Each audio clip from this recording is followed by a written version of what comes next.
1 minute.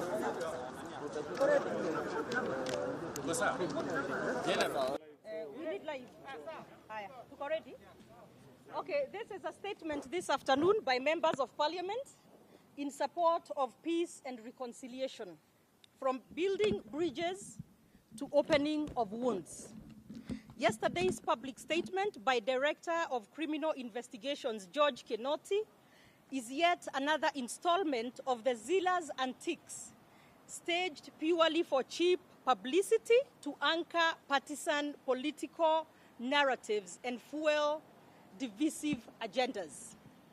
This ugly charade started immediately after 2017 elections through an overhyped campaign of vindictive profiling and selective prosecution, pretending to be waging a war on corruption. Yet to date, there has been no progress and no light shed on any of the dramatic allegations used to justify destructive crackdowns. What has instead become clear is that Kinoti's mission was a campaign of ethnic and political vendetta aimed at eliminating officers from the public service on account of mistaken and misplaced perceived affiliations and replacing them with acceptable homeboys or home guards, if you will. It was also calculated at profiling the deputy president as corrupt in furtherance of political sabotage.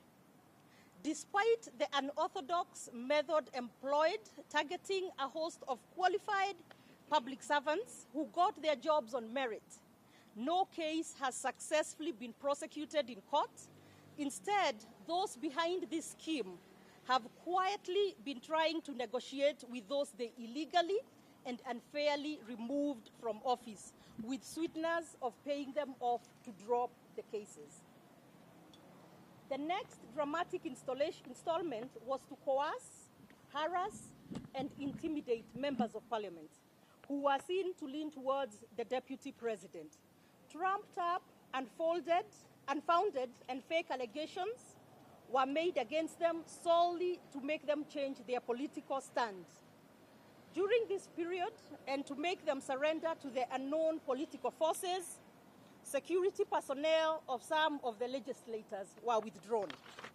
When this did not yield as much result as expected, a new scheme was hatched to remove them from parliamentary committees. The MPs were coerced and beaten into voting to support violently corrupt and tyrannical illegitimate changes to House committees and leadership at both the Senate and at the National Assembly.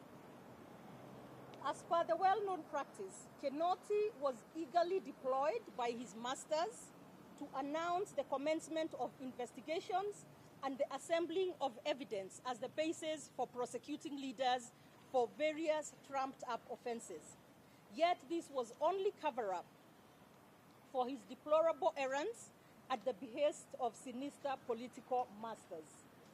As usual, there has been no further progress of public information on those cases ever since the objective of violently overthrowing parliamentary leadership was achieved. Kinoti and his masters are back in town once again. This time round, with the announcement of the opening of investigations into the post-election violence, the PEV, which took place between late 2007 and early 2008. In so doing, they conveniently and selectively focused their attention to some incidents, areas, and victims.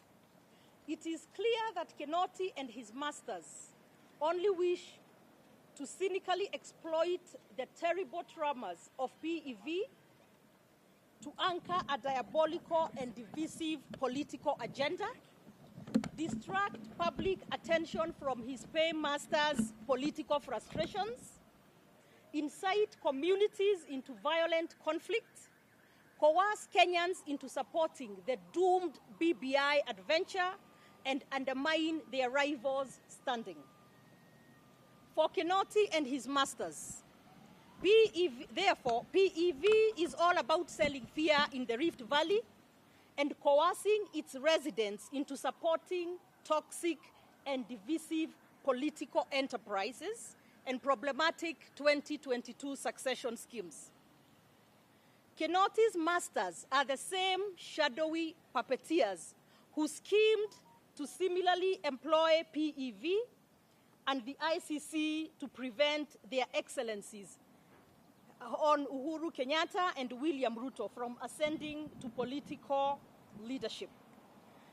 Then, as now, they fabricated fictitious evidence and suborned perjury by corruptly inducing venerable Kenyans to tell lies under oath in support of vindictive fabrications. They failed badly and ended up severely embarrassing the ICC and the Republic of Kenya. Unfortunately, Kinoti's accomplices have executed the latest travesty on Honorable Uhuru Kenyatta's watch. His Excellency the President, who is well seized of the PEV and our country's unfortunate experience with politically instigated mayhem, must not allow fraudsters, liars, and opportunists to brazenly dance on the graves of those who perished in the PEV. A legitimate decision to obtain accountability for the PEV through the due process of law in a public, transparent, and impartial process is always welcome. Kinoti's insultingly hollow and transparent spectacle and mediocre attempt at deception and political intrigue fall far below any legitimate and acceptable standard. The cynicism behind Kinoti's shameful charades is chilling, immoral, backward, and reprehensible. It contradicts the government's public position that has been canvassed by the Attorney General as well as the President on behalf of the Republic, locally before Parliament and internationally in multilateral forums. The facts and contents of PEV, as well as the process and status of investigations, prosecutions, and their outcomes, is well documented. For Kinoti to purport to single-handedly overturn the substantial work of serious institutions on the basis of ridiculous figments is recklessly contemptuous and callously insensitive. Political machination must have its limits. Scheming and adversarial intrigue must respect victims, the vulnerable, truth, and a measure of ethics. As we speak, we have lost more than 1,400 Kenyans to COVID, while over 77,000 have been infected. The death, suffering, and financial catastrophe that has befallen Kenyans is chiefly as a result of criminal negligence and runaway corruption in the institutions charged with protecting the health and safety of Kenyans, including KEMSA. When corruption directly leads to the death of innocent people, it is murder. They have been promises to investigate and bring the COVID billionaires, aka the COVID murderers, to justice. Kinoti has been oblivious and conspicuously unwilling to pursue these ongoing heinous murders because the perpetrators are also his masters. Shame. This is how cavalier and hypocritical Kinoti and his masters are. They neither care about Kenyans nor about justice. They only care about short-term mischievous, deceptive, and hollow political drama. The statement by Kinoti amounts to incitement and provocation of the peaceful citizens of Kenya.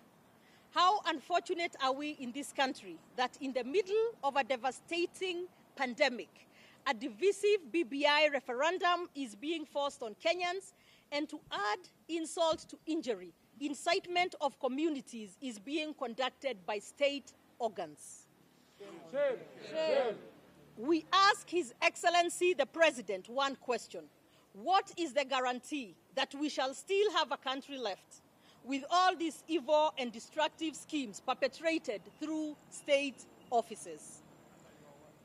As leaders, we ask the citizens, especially residents of the Rift Valley, to resist the provocation and incitement to violence by the DCI Kinoti and his evil networks.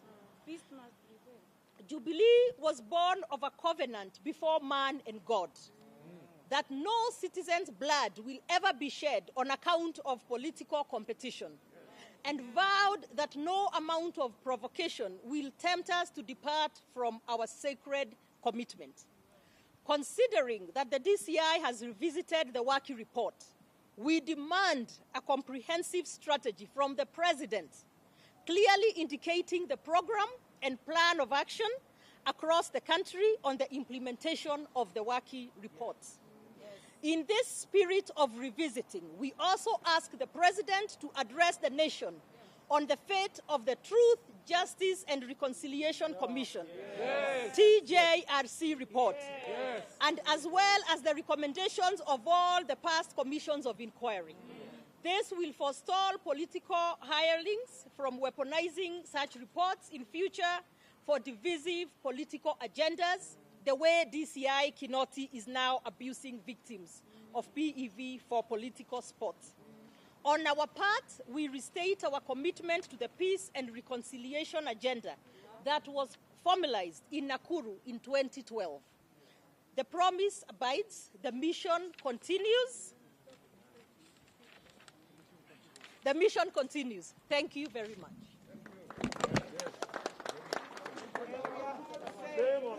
Peace, love, and unity. Stop incitement. Peace, love, and unity. Stop incitement. Peace, love, and unity. Stop incitement. Peace, love, and unity. Stop incitement.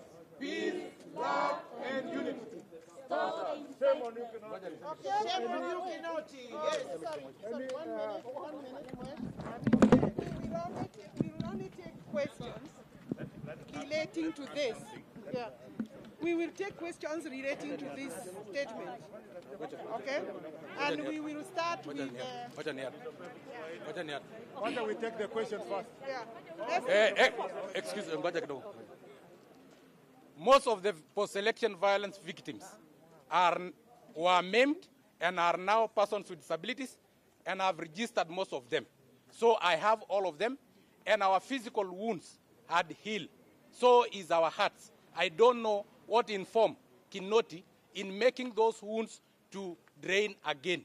We cannot afford to reopen the wounds that have already healed, because most of the post-election violence victims were maimed and are members of my club.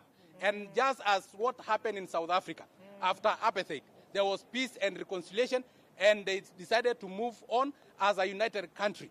As in Kenya, we had our own Truth and Reconciliation Commission, which was the ballot box of 2013, in which we elected the suspects, meaning we are united and we have decided to move forward. Mr. Kinoti, why are you reopening the wounds that were healed? Please, Mr. Kinoti, in the name of Almighty God, if you are being used politically, we can give you anything, but we cannot allow Kenyans to lose their lives again. Please, Mr. Kinoti, leave our hearts, leave our lives alone. Thank you. Yes, very good. Nataka kusema hivi, ujumbe kwa Mr. Kinoti ni kwamba huwezi tafuta njia nyingine ya kugonganisha Wakenya, kwa sababu njia zote zile mmetumia zimekataa kupita. Kwa hivyo njia ya kutaka kutumia makabila kuanzisha vita ili muwe pasishe malengo yenu ya BBI haitafaulu. Swali langu kuu ni hili. Tumeona jana watu wametoka sehemu ya Rift Valley kuja kuweka statement. Nauliza, hii post election violence ilikuwa Rift Valley peke yake? Wako wapi wa Naivasha? Wako wapi wa Nairobi? Wako wapi wa Nakuru? Wako wapi wa Mombasa? Wako wapi wa Kisumu? Wewe unatuletea tu watu wa moja because you want to set up two tribes to fight, because you have already lost mambo ya BBI. Kwa hivyo sisi tunataka kukuambia hivi, fanya ufanyalo, lakini ujue chochote kikitokea katika nchi hii, kwa sababu ofisi yako imekuwa ofisi ya kisiasa, ujue mahakama ya jinai itakukujia wewe na wale wote waliokutuma unataka kuleta vita Kenya. Sisi kama viongozi hatutakubali vita hapa nchini Kenya. Shukran. Maybe just but to add, you will all recall at the beginning of this year, at a press conference within the precincts of Parliament, we did indicate that there were plans by state organs and certain people within the state, one, to instigate ethnic animosity and ethnic violence, beginning with the Rift Valley and specifically in Njoro. And we indicated that there were plans to recruit people to go and instigate that violence. Therefore, what you are seeing from Kinoti today is just but the first installment of these schemes. The second thing we indicated at the beginning of the year, if you remember, and you can go back to your archives and look at our presser, I think sometime in February this year, we indicated besides instigating ethnic animosity and violence in the Rift Valley, they had plans and schemes to assassinate political leaders through staged accidents and poisoning. And therefore, I want to ask Kinoti, and you will recall soon after, I think within the month of May, they delivered poisoned food, which is a crime against humanity, to the people of Kikuyu. I did record a statement and provide evidence that that scheme was orchestrated, planned, and executed by officers from DCI. To date, Kinoti has not investigated that matter and brought the people to book. We just want to tell Kenyans and the world that this is just but the first installment. But also tell Mr. Kinoti that should anything, any installment of violence happen anywhere in this country, it is him and his masters who shall be held to account. Should anything happen to any leader here or any leader who is not here on account of the poisoned and planned accident assassinations, and we know, we have information that they planned to instigate cardiac arrests with some chemical compound that they say is untraceable. You will remember the Lamada incident on the planned assassination of the deputy president. Where are you, Kinoti, in terms of investigations towards the Lamada assassination claims? Because they were there, and we want to tell the world that assassination of political leaders is probably underway, and the next installment within the evil schemes of this evil cabal within the state. And that is why we challenge the president that it is under your watch, Mr. President. The lives of leaders and Kenyans are in your hands. Take charge. Take charge against this evil cabal within your government, Mr. President, and save this country from going to the doldrums. Thank you.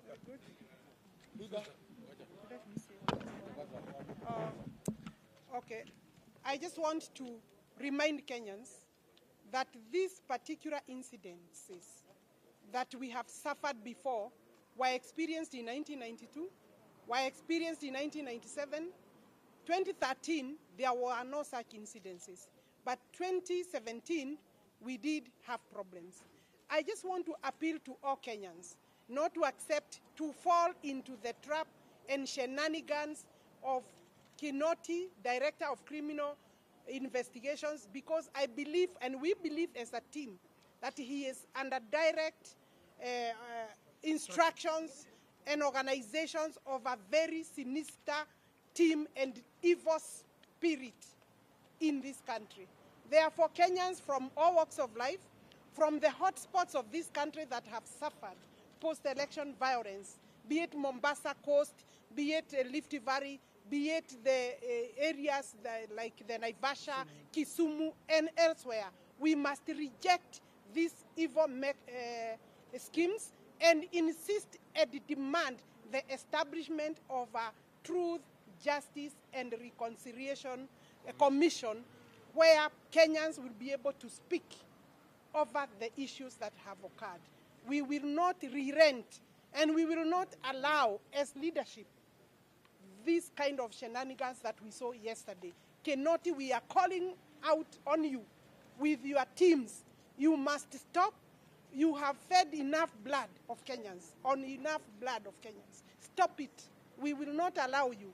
We tell Kenyans they must refuse and reject. Yeah, basi mimi kwa niaba ya wabunge wala wanatoka Rift Valley, mimi nataka kusema hivi. Ile maneno tuliona jana kutoka Bwana Kinoti mwenyewe, sisi tunataka kusema tumekataa na tunaendelea kukataa, na ikuwe ya mwisho kuonekana kwa hii Kenya. Mambo ya DCI, tangu wakati mimi nilizaliwa mimi mwenyewe, tunajua ya kwamba DCI kazi yake ni kuchunguza mambo ya ukweli. Na wakati wote akichunguza, hakuna wakati DCI anaita press conference na kutangaza ya kwamba mimi nachunguza fulani. Hii ni kitu tunajua. Kwa dunia yote hakuna kitu inaitwa CID ana investigate maneno kwa public na kwenda kutangaza. Hii yote amefanya ni kisiasa, na ni siasa mbaya ya kulete vita ya kikabila, na tumekataa. Mimi nikiwa kiongozi ya Rift Valley, nataka kuambia watu wa huko nyumbani wakae mara, wapendane, wasikubali maneno ya kupewa ya kuanza kuchokozana na jirani yake. Mimi mwenyewe natoka constituency Cosmopolitan, na tangu 2013 tumekuwa na amani, na mimi nataka kutangaza ya kwamba watu wa nyumbani huko Rift Valley, watu wa Kenya kutoka Mombasa mpaka Kisumu, tukae kwa amani, tusikubali maneno ya wale watu wameshindwa na kazi yao. DCI mzuri ni mtu kama Arab Talk. Wakati alikuwa DCI, alikuwa CID. Hakuna wakati alionekana hata akiongea, lakini mambo ilikuwa natendeka. Huyu Kinoti ameshindwa na kazi yake, aende achunguze mambo ya maana, aachane na siasa. Siasa kama anataka, aachie sisi siasa, ama aache hiyo kazi yake, akuje siasa. Tumenyane. Ya mwisho, nataka kuomba kwa roho safi, President Uhuru Kenyatta, watu wote Kenya wanakutegemea. Kama wewe haujui hii maneno, jua kutoka leo na utoke kutoka State House uongee. Okoa Kenya. Isije tena ya kwamba Kenya inaweza kurudi kwa vita. Tumekataa na tunaendelea kukataa.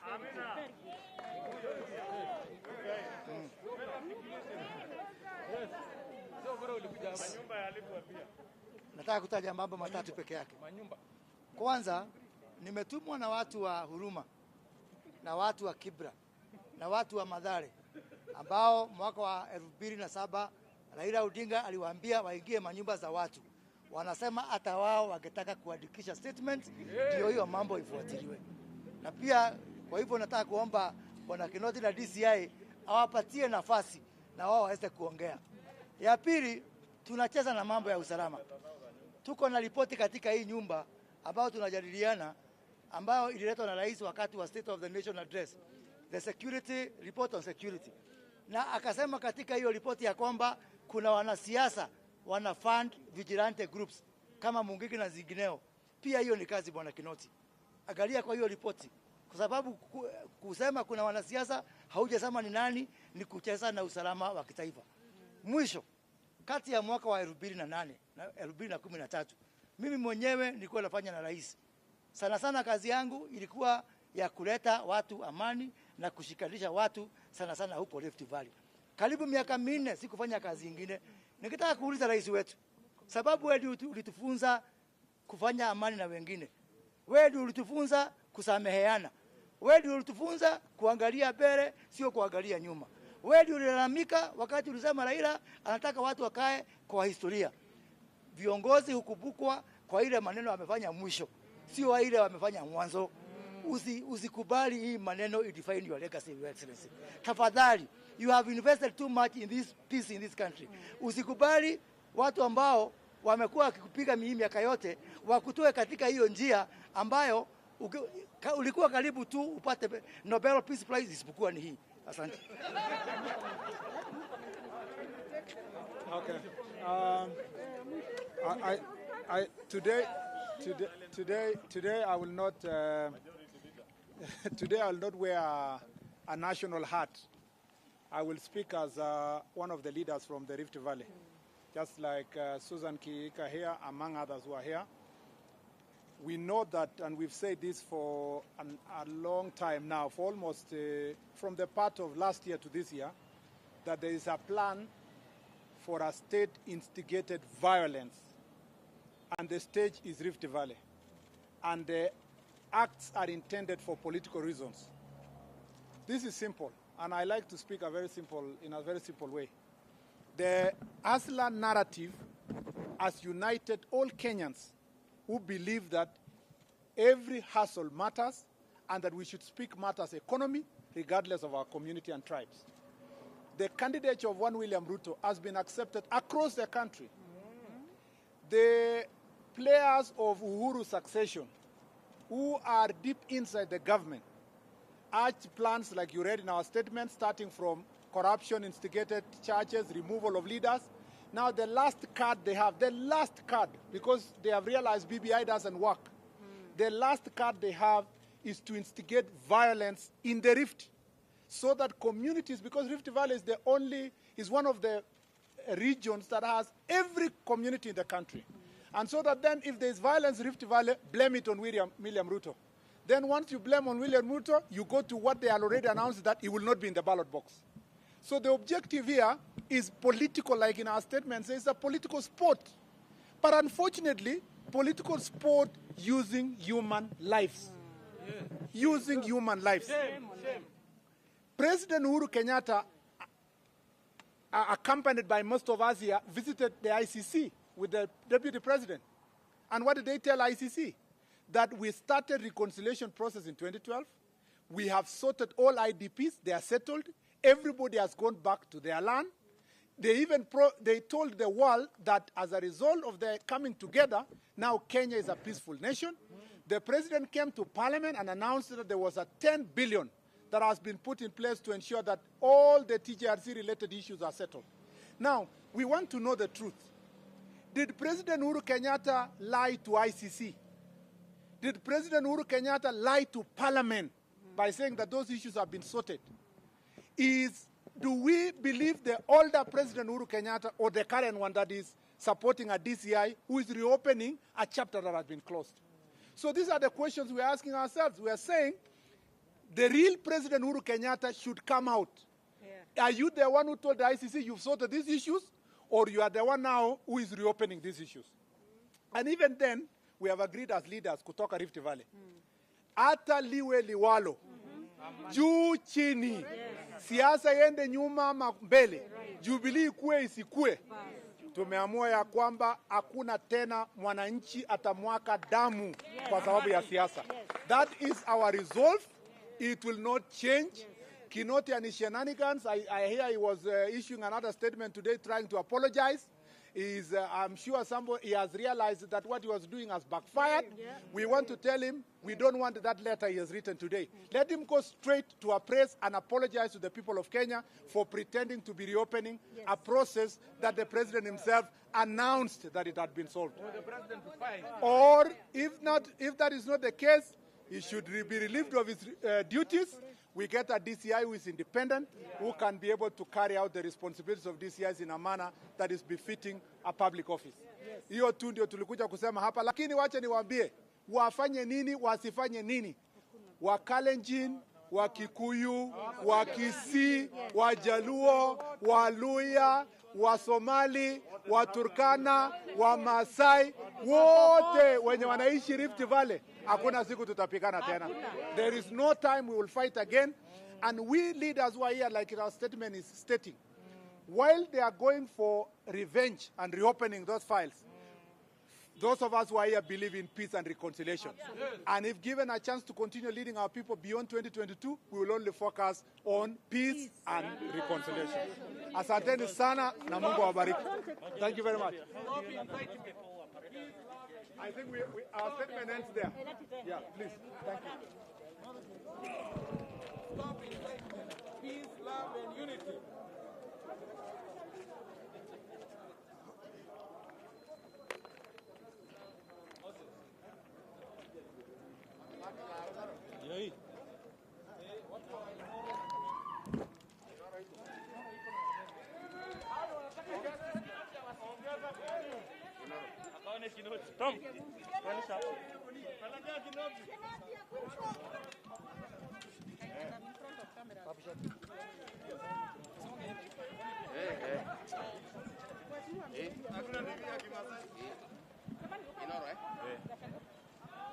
I'm not able to speak Kuna. I know.